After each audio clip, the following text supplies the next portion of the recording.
Le monde est vaste, mais nous l'avons rendu comme un tapis roulant mondial, acheminant bananes, iPhones et papiers de toilette à travers les océans sans difficulté.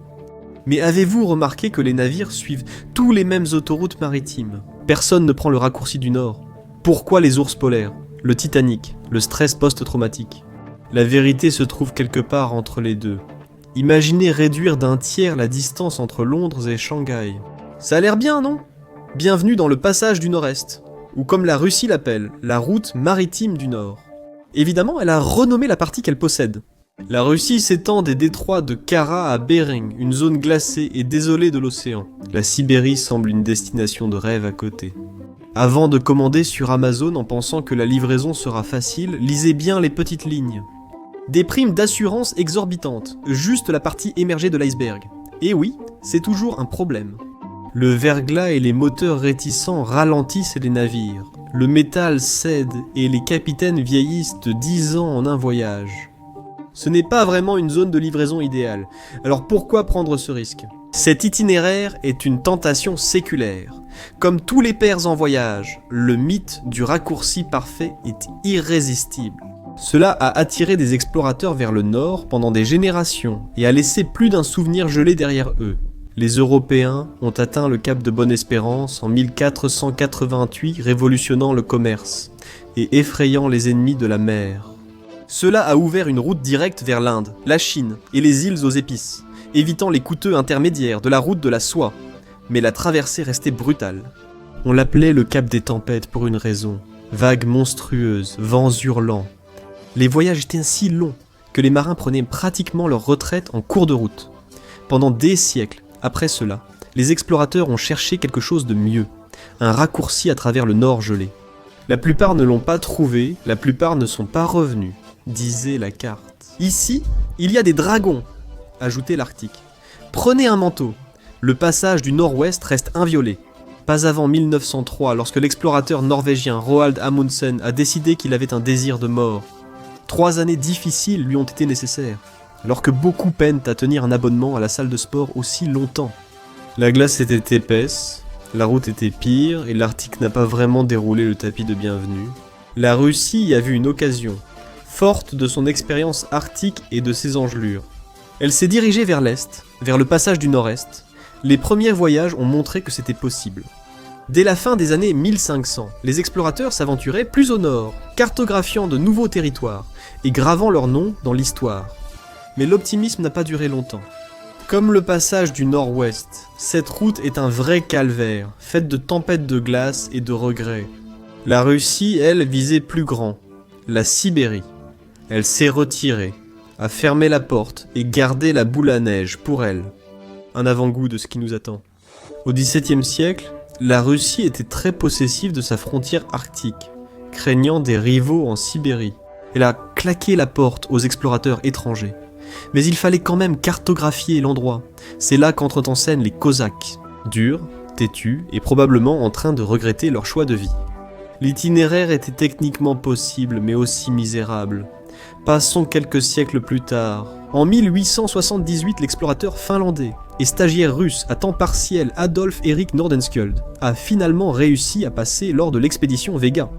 Ce fut la première traversée complète du passage du Nord-Est. Mais ce n'était pas vraiment une croisière tranquille, puisque son navire est resté pris dans les glaces pendant près d'1 an, comme ce burrito coincé au fond de mon congélateur. Lorsque le Vega s'est enfin libéré et a atteint les eaux libres, il n'avait plus besoin de contourner l'Afrique. Le raccourci était réel, tout comme la souffrance, mais il y avait de la concurrence. 20 ans plus tôt, le canal de Suez avait été inauguré sous les acclamations du monde entier. Le canal était un code de triche pour le commerce mondial. Plus besoin de traverser des banquises, plus besoin de risquer votre coque ou votre vie en contournant l'Afrique. Parlons chiffres. Vous transportez du pétrole ou du gaz depuis le golfe Persique jusqu'en Europe du Nord, un choix audacieux. Je ne juge pas, je fais juste des vidéos pour internet. Mais si vous êtes le capitaine et que vous choisissez la route du cap de Bonne-Espérance, votre équipage va avoir son mot à dire.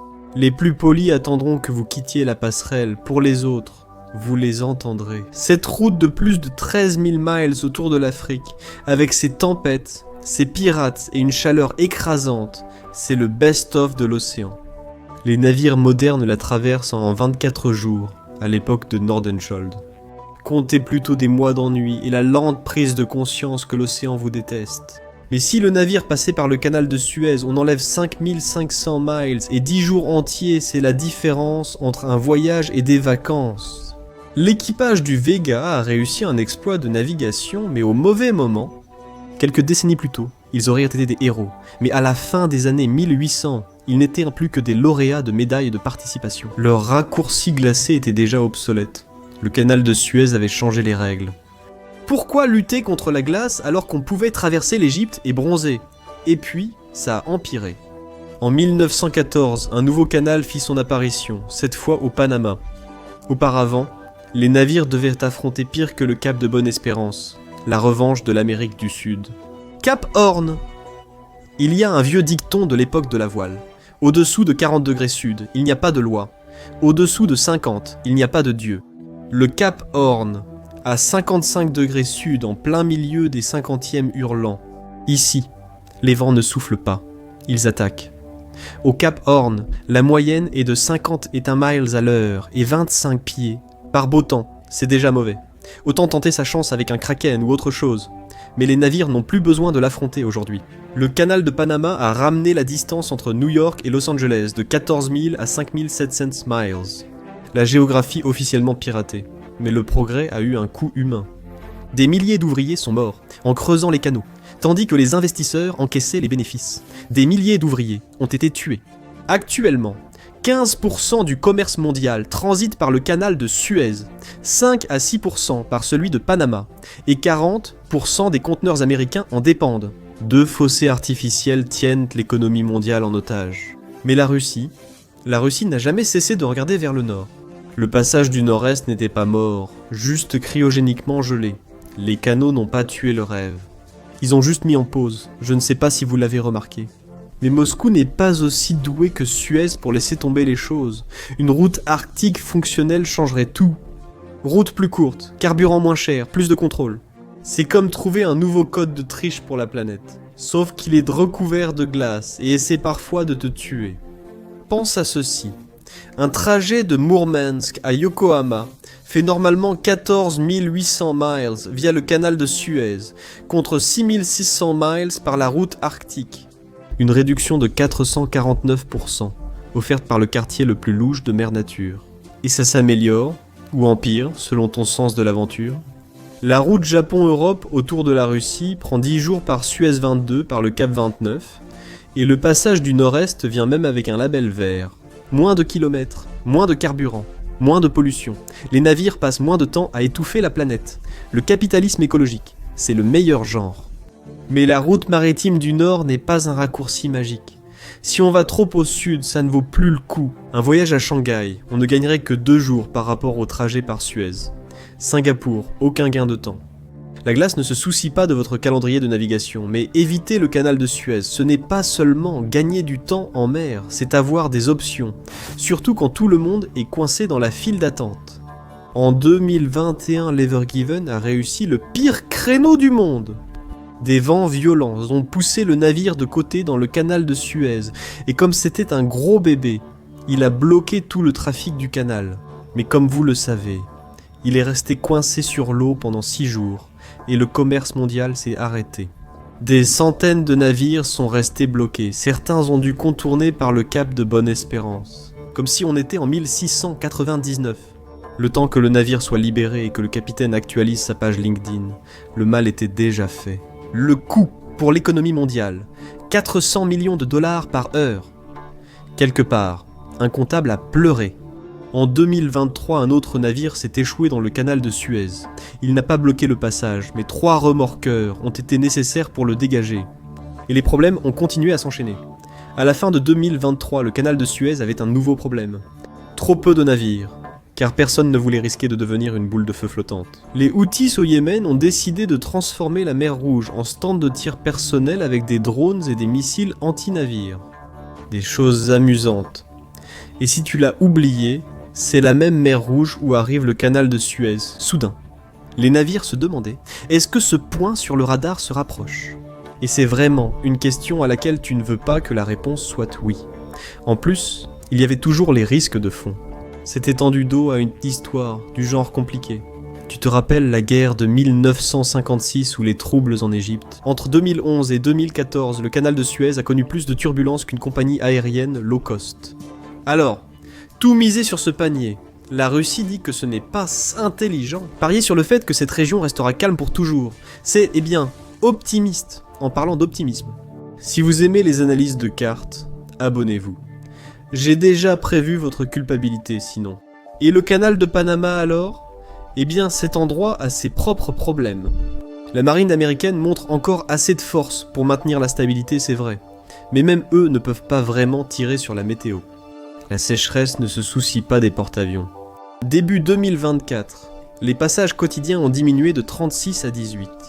La moitié des plus grands navires ont disparu, redirigés par le canal de Suez ou le cap de Bonne-Espérance, mais non par le cap Horn. C'est là que Dieu entretient sa machine à vent pour tuer tous. Le temps et le coût du fret augmentent, et votre patience envers la cible baisse. La prochaine fois que vous voyez des céréales mode à $7, remerciez la météo au Panama. Il n'est pas étonnant que Poutine fasse la promotion des routes arctiques, comme l'avenir du commerce. Il suffit de regarder vers le bas. D'après l'Observatoire de la Terre de la National Aeronautics and Space Administration, depuis 1992, des satellites suivent discrètement la lente tentative de notre planète de devenir une immense flaque d'eau. Le niveau de la mer a augmenté d'environ 0,15 pouces. C'est minuscule, non? Pas vraiment. Cette eau de mer supplémentaire provient de la fonte des glaces. Le Groenland perd chaque année 280 gigatonnes de glace. La fonte du Groenland pourrait ouvrir le passage du nord-ouest, mais actuellement, c'est la Russie qui en profite. C'est d'abord le passage du nord-est qui s'ouvre. C'est quelque chose que Poutine a certainement entouré sur son calendrier, probablement juste à côté d'une séance photo torse nu. La Sibérie se réchauffe rapidement. Le passage du nord-est font plutôt chaque année. Pendant ce temps, dans le passage du nord-ouest, la saison de navigation est passée de 27 semaines à seulement 13. Des températures plus chaudes. Moins d'accès, ça a du sens. Le problème est ancien, littéralement. De vieux blocs de glace de mer dérivent au sud, bloquant des passages clés comme les détroits de Mauclure et de Vicomte-Melville. Des glaciers créent des embouteillages sonores, rendant la circulation à Los Angeles presque relaxante. L'Occident aide à bloquer dans la glace, tandis que la Russie dégèle la première. Bravo Vladimir. Tu es le dernier gagnant de l'Arctique par défaut. Et maintenant, il est temps de revenir à la réalité. Malgré la hausse des températures, l'Arctique n'est toujours pas ce que l'on pourrait appeler des eaux libres.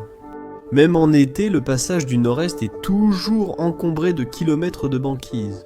Ce genre de choses qui se moquent des hélices et dévorent les coques au petit déjeuner. Regardez-moi ça. Sur la carte de la National Aeronautics and Space Administration, il y avait 16,9 millions de kilomètres carrés de glace dans l'Arctique, au minimum estival de 2024. C'est la 6e valeur la plus basse jamais enregistrée, ce qui est inquiétant. En plissant les yeux sur la carte National Aeronautics and Space Administration 2024, on voit que le passage du nord-ouest reste couvert de glace. Ce qui veut dire que le nord-est semble seulement un peu moins meurtrier. Mais il reste encore beaucoup de nord. Même à son minimum estival, cela ne ressemble pas à de l'eau libre. C'est un cauchemar glacé, gelé, fissuré, et qui n'attend qu'à transformer votre bateau en Titanic version 2. Les navires passant ici nécessitent des escortes, que la Russie assure. Des brise-glaces, beaucoup. 57 exactement. Le Canada, 2e, n'en a que 18 mignons. En réalité, la Russie en possède plus que l'ensemble des pays de l'OTAN. L'Alliance commence à se rendre compte que cela pourrait vraiment être un problème. Mais attendez, ce n'est pas tout. On connaît les sous-marins et porte-avions nucléaires. Mais il existe aussi des brise-glaces à propulsion nucléaire. La Russie en possède 8, des navires qui peuvent rester en mer pendant des mois, affrontant la glace comme si elle leur devait de l'argent.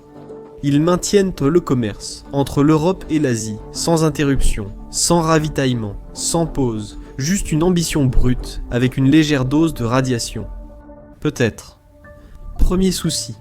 Ces navires coûtent presque plus qu'une place au premier rang du Super Bowl. Les navires de classe polaire américains coûtaient environ 850 millions de dollars chacun en 2013. Une décennie plus tard, 17 milliards de dollars par navire. Presque le prix d'un destroyer pour quelque chose qui avance plus lentement que ta grand-mère en train de s'insérer dans la circulation. Et ça c'est juste pour les construire, une fois qu'ils sont en service. Ajoutez 100 millions de dollars par an, chacun jusqu'en 2063. Des bateaux coûteux qui existent principalement pour fracasser de la glace. C'est de ce genre d'argent dont je parle ici. Si vous trouvez l'inflation mauvaise maintenant, attendez. Votre livraison Amazon a besoin d'une escorte à 1 milliard de dollars pour traverser la glace. Imaginez expliquer ces frais de port au moment du paiement. Même avec des brise-glaces, ce n'est pas facile. Vous vous souvenez du Vega ? Oui. L'histoire a tendance à se répéter. La glace qui bouge, les gels soudains, un mauvais virage, et votre navire est pratiquement congelé cryogéniquement. La version maritime de Walt Disney. L'Arctique, c'est un peu comme Tinder pour les océans du monde. Peu profond, imprévisible et plein de signaux d'alerte. Le point le plus profond, 18 000 pieds. La profondeur moyenne est d'environ 3200 pieds, avec des zones encore plus peu profondes. Personne ne sait vraiment où. Les fonds marins ici restent mal cartographiés. C'est un rendez-vous à l'aveugle avec la géographie, sans même évoquer la vraie raison de douter avant d'emprunter le passage du nord-est. Que faire en cas d'accident ? Oui, c'est un souci. À l'est de Mourmansk et Arkhangelsk, bonne chance pour trouver de l'aide. Il n'y a que vous, la glace, et probablement un narval très confus. Pour Pékin, la route actuelle de Suez est un casse-tête encore plus grand que pour Moscou. Parce que tout le commerce de la Chine passe par un point d'étranglement supplémentaire, le détroit de Malacca. C'est la crise d'angoisse la plus intense au monde, du moins pour la Chine. Bloquez le détroit de Malacca, et vous mettez en danger 25% du commerce mondial et 80% des importations de pétrole de la Chine. C'est le dilemme de Malacca, le cauchemar de Pékin, où un simple détroit pourrait étouffer une superpuissance entière. Imaginez diriger un empire mondial et réaliser que votre talon d'Achille est une bande d'eau plus petite que le littoral de la Floride. Alors la Chine a regardé vers le nord. En 2018, elle a dévoilé la route de la soie polaire, un corridor commercial à travers l'Arctique. Moins de soleil, plus de liberté. En travaillant avec la Russie, Pékin a mis les bouchées doubles, quelques accords pétroliers, des infrastructures et un petit peu de construction d'empire en parallèle. Et pour être honnête, ça semblait intelligent. L'Arctique se réchauffait littéralement, et le trafic augmentait rapidement. En 2013, les navires de l'Arctique ont parcouru 61 millions de miles. En 2023, ce chiffre avait plus que doublé pour atteindre 129 millions. Le futur arrivait lentement, couvert de glace. En 2010 seuls, 10 navires tous russes ont osé emprunter la route maritime du Nord, formant une triste file indienne dans la glace. Un an plus tard, le trafic était passé à 41 navires, et la plupart n'étaient même pas russes. En 2021, 85 navires ont tenté l'expérience, mais seule une douzaine arboraient encore les couleurs de Moscou. Et là où va le commerce, l'argent suit l'argent chinois. La China National Petroleum Corporation et le Silk Road Fund ont acquis d'importantes parts dans les projets russes de gaz naturel liquéfié arctique à Yamal et Gaïden. Poutine a déclaré que c'était la preuve que la route de la soie avait atteint le nord. Bien sûr, il l'a fait. Avec l'augmentation des échanges commerciaux et la Chine avide de routes maritimes plus sûres, il semblait enfin que le passage du nord-est se réveillait, ou du moins, qu'il dégelait lentement. Mais ce n'est pas tout à fait vrai. Ces projets de gaz naturel liquéfié qui font la une, la Chine les fait tourner à moitié de leur capacité. Et en 2022, le trafic sur la route maritime du Nord s'est effondré à 43 navires. 36 étaient russes. Ce n'est pas vraiment l'autoroute mondiale que Moscou avait en tête.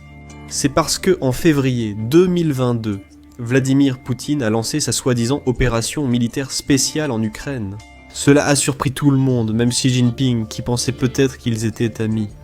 Puis il reçoit un coup bas en douce. Soudain, une nouvelle forme de glace s'est créée, non pas dans l'Arctique, mais dans l'économie. La Russie a été exclue du système mondial. Les 7 autres membres du Conseil de l'Arctique ont annoncé qu'ils en avaient fini avec Moscou. Est-ce que cela a choqué Poutine ? Probablement pas. Il s'attendait à être mis à l'écart, mais c'est là que les choses se sont vraiment refroidies. Tu aimes les étangs gelés ? Non ? Bon, je continue. Poutine a cumulé les sanctions comme des cartes à collectionner. Puis, en novembre 2023, les États-Unis ont braqué leurs canons à sanctions directement sur la Russie. Dans la ligne de mire, le projet de gaz naturel liquéfié de 20 milliards de dollars sur la péninsule de Guidon. Du jour au lendemain, il s'est effondré. Alors la Chine a joué sur les deux tableaux. Quand la glace se fissure, mieux vaut un canot de sauvetage à proximité. Pékin s'est retiré en juin 2024. 2 mois plus tard, une flottille a glissé vers le nord. Pas de presse, pas d'arrêt, juste une cape d'invisibilité. Les navires chinois ont porté le trafic arctique à un record de 379 millions de tonnes, soit seulement 16 millions de plus qu'en 2023. C'est une erreur d'arrondi. Mais record, impressionne dans un titre. Cela reste encore loin de l'objectif de 80 millions de tonnes fixé par Poutine. On n'en est même pas à la moitié, l'autoroute arctique ressemble plutôt à un chemin de terre gelé. Malgré tous les discours et une partie de l'argent investi, les infrastructures n'ont pas vraiment surgi de la glace. Aucun grand port, centre de ravitaillement ou base de secours. Il n'existe même pas de véritable système. Un navire dans la situation du Vega se retrouve seul, prisonnier de la glace et des regrets, sans espoir de changement proche. Impossible de passer inaperçu. Construire ports et infrastructures laisse des traces. Et pour la Chine, cela signifie risquer des sanctions occidentales. Et ensuite, vendre des voitures électriques à la Russie. Bonne chance. Même si la Chine s'inquiète beaucoup du dilemme de Malacca, des sanctions occidentales seraient bien pires. Miser sur la route maritime du Nord aujourd'hui, c'est comme demander à un élève de cours préparatoire de résoudre les maths de Stephen Hawking. Ambitieux, adorable mais voué à l'échec. La Chine a terminé 2024 avec un excédent commercial record, près de 1000 milliards de dollars. Xi Jinping souhaite réduire cela et orienter l'économie vers la consommation. C'est une décision avisée. Si plus de Chinois achètent à Chinois, le parti peut respirer plus facilement, il y a moins de crainte de sanctions, et plus de marge pour planter discrètement des drapeaux le long de la route maritime du Nord. Mais la classe moyenne de Pékin n'est pas prête à financer une expérience de transport maritime dans le froid. Pas tant que Poutine joue encore aux soldats en Ukraine. Et même lorsque la guerre se calmera, le contrôle du passage du Nord-Est restera exactement là où il est, entre les mains de Moscou. C'est pourquoi le transport maritime mondial évite la zone. Si l'Arctique s'ouvre un jour, vous verrez d'abord un péage russe, pas une opportunité. L'Arctique fond si vite qu'il pourrait être sans glace d'ici, 2050 une première, en 150 000 ans. À cette époque, les Néandertaliens circulaient encore. La glace existe en Arctique depuis longtemps, avant que les premiers hommes préhistoriques n'ornent les grottes. Quand les scientifiques évoquent une absence de glace, ils signifient en réalité moins de glace, temporairement. Juste en été, le reste de l'année, c'est encore gelé, encore brutal, toujours la pire destination de croisière au monde, à moins d'être un manchot. Donc, même si le changement climatique fait des ravages, ces routes arctiques ne seront pas totalement ouvertes, en tout cas pas pour longtemps. Et ces brise-glaces, ils ne se perdent pas tout seuls, quelqu'un doit régler la note. Au Canada, les navires paient environ 2700 $ par passage, alors qu'il est gratuit dans les pays nordiques, faisant supporter environ 7600 $ par opération aux contribuables. La Russie, c'est une autre histoire. Elle impose une surtaxe sur les frais de port pour tout navire nécessitant un brise-glace. Et cela, sans compter les coûts supplémentaires d'utilisation de ces ports et infrastructures arctiques. Additionnez tout cela, et le calcul est simple. Des navires coûteux, des mers coûteuses, une façon coûteuse de gagner du temps. Tout cela fait de la route maritime du Nord un champ de mine géopolitique. Tant que la Russie n'agira pas légalement, la plupart des transporteurs mondiaux continueront de l'éviter. Bien sûr, cela fait gagner du temps si l'on ignore les frais élevés, les sanctions, la roulette russe et le risque bien réel que votre cargaison se retrouve mystérieusement retenue. Et avec Poutine en place, jusqu'en 2036 au moins, ne vous attendez pas à ce que cette incertitude disparaisse de sitôt. Même sans la glace, les primes d'assurance seraient exorbitantes. Ajoutez la glace, et c'est un cauchemar logistique. Et le danger ne s'arrête pas là. L'Arctique devient le nouveau front dans la lutte mondiale pour le pouvoir. La région regorge d'éléments de terre rares, et la Russie comme la Chine veulent la plus grosse part du gâteau. Entre 2022 et 2024, ils ont mené 27 exercices militaires conjoints dans l'Arctique, dont 16 en mer. En septembre 2024, leurs bombardiers ont aussi survolé près de l'Alaska. De quoi faire renverser son café au NORAD. Désormais, la Russie affirme que ces exercices auront lieu chaque année. Bonne chance pour trouver un assureur pour cet itinéraire. Malgré le battage médiatique, seules quelques dizaines de navires utilisent la route maritime du Nord chaque année. Comparez cela au canal de Suez.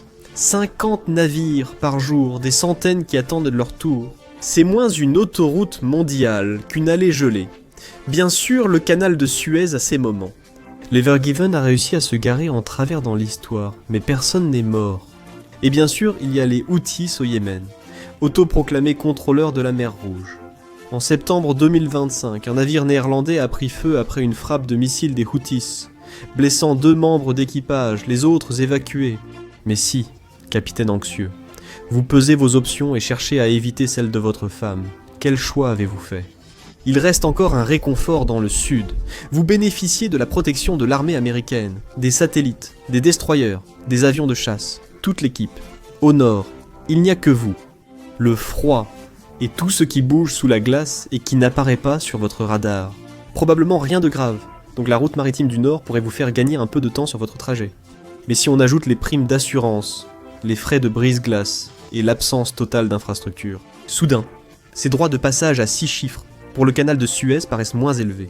Là-bas, au moins, les pirates n'ont pas d'armes nucléaires. Quelques destroyers en alerte, ça aide. Donc oui, l'Arctique fond plus vite que ta glace un 4 juillet, mais ça ne le rend pas plus accueillant. Il fait toujours froid, c'est toujours imprévisible, et ça reste le pire raccourci du monde. Merci de m'avoir accompagné. J'espère que la vidéo vous a plu, et si vous voulez voir plus de vidéos comme celle-ci, alors pensez à vous abonner et à activer les notifications, ça fait vraiment la différence. Merci encore et je vous retrouve la prochaine fois sur MatPack.